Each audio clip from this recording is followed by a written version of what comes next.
दोस्तों आज का जो टॉपिक है वो हो सकता है कुछ कार ओनर्स को पसंद ना आए, थोड़ा सा वो लोग ऑफेंड हो सकते हैं, क्योंकि इस वीडियो में मैं कुछ ऐसी कार्स बताने वाला हूं, कुछ ऐसे कार सेगमेंट्स की बात करने वाला हूं जो आपको 2024 में अवॉइड करने चाहिए, क्योंकि पैसा आपका हार्ड एंड मनी है एंड मैं चाहता हूं उसकी आपको बिल्कुल करेक्ट वैल्यू मिले। स्टार्ट करते हैं अपनी वीडियो से। देखिए सबसे पहले बात करते हैं हम लोग 7 सीटर सेगमेंट की। आज से कुछ टाइम पहले तक जो 7 सीटर सेगमेंट था वो डीजल कार्स ने ओन कर रखा था। ऐसा इसलिए बोल रहा हूं क्योंकि जो डीजल कार्स होती है उनमें पुल पावर अच्छी होती है, उनका टॉर्क बहुत अच्छा होता है, जिस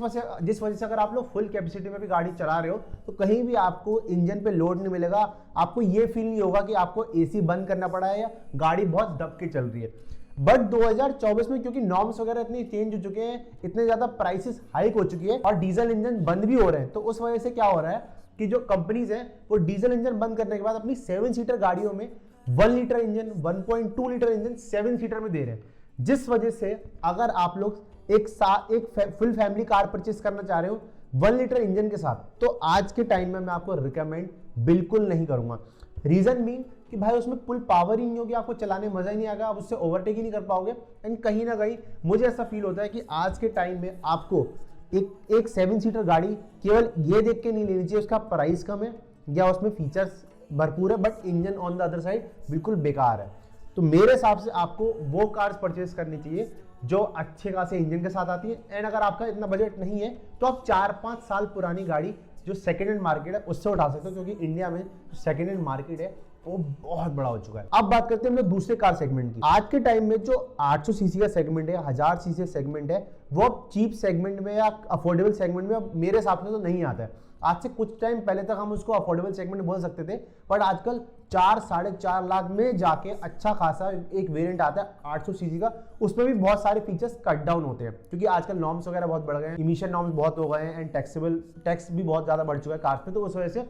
अब मेरे हिसाब से 800 सीसी और 1000 सीसी की गाड़ी 4-4.5 लाख 5 लाख रुपए में लेनी बेकार है। एंड एक और सबसे इंपॉर्टेंट बात कि आप सभी को पता है कि जो 800 सीसी और 1000 सीसी वाली गाड़ी हैं उनकी जो क्रैश टेस्ट रेटिंग है वो बिल्कुल ना के बराबर 0 है। तो मैं आपको ये रिकमेंड करूंगा कि आप 4-5 साल पुरानी चली हुई गाड़ी जो आपकी कार सेगमेंट है, प्री ओन्ड कार से, वहां से उठाइए। जैसे फॉर एग्जांपल आप उठा सकते हैं बलिनो उठा सकते हैं, आप i20 उठा सकते हैं या टाटा की कोई गाड़ी उठा सकते हैं, टाटा पंच उठा सकते हैं 4-5 साल चली हुई, जो आपको बेटर वैल्यू प्रोवाइड करेगी एंड आपको कम रेट में एक बड़ा इंजन, एक अच्छे फीचर और अच्छा खासा आपको एक ओवरऑल कार पैकेज मिलेगा, जो आप इजीली चला के बाद में अगर बेचेंगे भी तो उसमें जो वैल्यू उसकी घटेगी वो भी कम घटेगी इन कंपैरिजन जो आप 800 सीसी गाड़ी लोगे। एंड जब आप 4-5 लोग बिठा के उस गाड़ी को चलाओगे एक फैमिली पर्पस कार के तौर पे, तो आपको मजा भी नहीं आएगा। तो मैं आपको यही रिकमेंड करूंगा कि 800 सीसी और 1000 सीसी वाली गाड़ी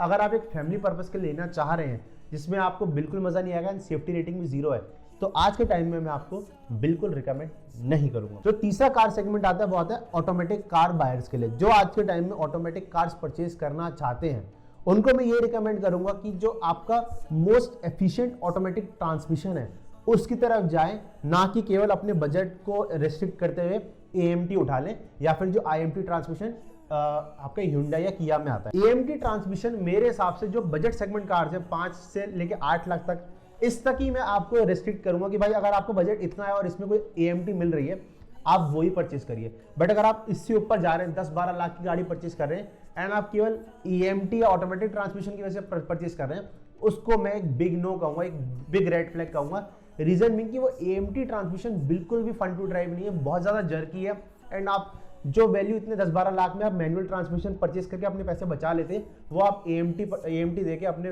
पैसे गवा रहे हैं। तो मैं आपको ये रिकमेंड करूंगा जो DCT ट्रांसमिशन है, जैसे हमारा जो i20 आती है वो अकेली ऐसी गाड़ी आती है इस सेगमेंट में जिसमें DC ट्रांसमिशन आता है जो बहुत सही है एंड मैं आपको हाईली रिकमेंड करूंगा कि आप अगर इस सेगमेंट में गाड़ी परचेस करना चाह रहे हैं येट आपको ऑटोमेटिक चाहिए तो आप i20 की तरफ जाएं, या फिर आप अगर आप सेडान में चाहते हैं तो आप होंडा अमेज भी परचेस कर सकते हैं। लगभग 9,80,000 रुपए के ऑन रोड प्राइस में आपको होंडा अमेज का जो वी वेरिएंट है, मैं अगर गलत नहीं हूं तो आपको वो भी मिल जाएगा। अब लास्टली जो फोर्थ सबसे इंपॉर्टेंट जो मेनली आपका फोकस रहना चाहिए वो सेगमेंट आता है कि by car on the basis of engine handling, ना कि on the basis of features. आज के टाइम में जैसे MG की गाड़ियां जो है वो ज्यादा ग्लोरीफाई करती है फीचर्स को, बट मैं किसी कंपनी को बिल्कुल बुरा नहीं कह रहा हूं, बट कहीं ना कहीं आप उन गाड़ियों पे लुभावने ना हो on the basis of features. आपको मेनली उसकी हैंडलिंग,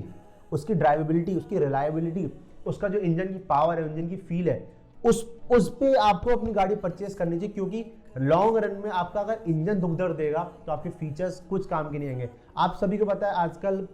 जो ऑफ मार्केट है उसमें गाड़ी में सब कुछ लग जाता है। अगर आपकी गाड़ी में एसी नहीं है, आप आफ्टर मार्केट एसी लगा सकते हो। आपकी गाड़ी में स्टीरियो नहीं है, स्टीरियो लग जाता है। 360 डिग्री कैमरा लग जाता है। तो गाड़ी में फीचर्स जितने हो सकते हैं जो डे टू डे लाइफ में यूज आते हैं वो सब बाहर से लग सकते हैं, बट एक इंजन ऐसा है कि अगर इंजन का दुख दर्द हुआ तो आपको इंजन में भर भर के पैसे भरने पड़ेंगे, एंड जब इंजन स्टार्ट होगा तभी आप गाड़ी के मजे ले सकते हो, वरना गाड़ी किसी काम की नहीं है। तो यही थी पूरी complete video, and I hope इस वीडियो से आपको थोड़ा सा आइडिया लगा होगा कि कैसे अपनी कार परचेज करें 2024 में, एंड कौन सी कार अवॉइड करें 2024 में। वीडियो कैसी लगी आप डेफिनेटली कमेंट सेक्शन में बता सकते हैं। अगर हमारे चैनल के साथ जुड़ना चाहते हैं तो सब्सक्राइब कर सकते हो ऑल अबाउट कार्स चैनल को। Till then keep smiling, keep rocking and always drive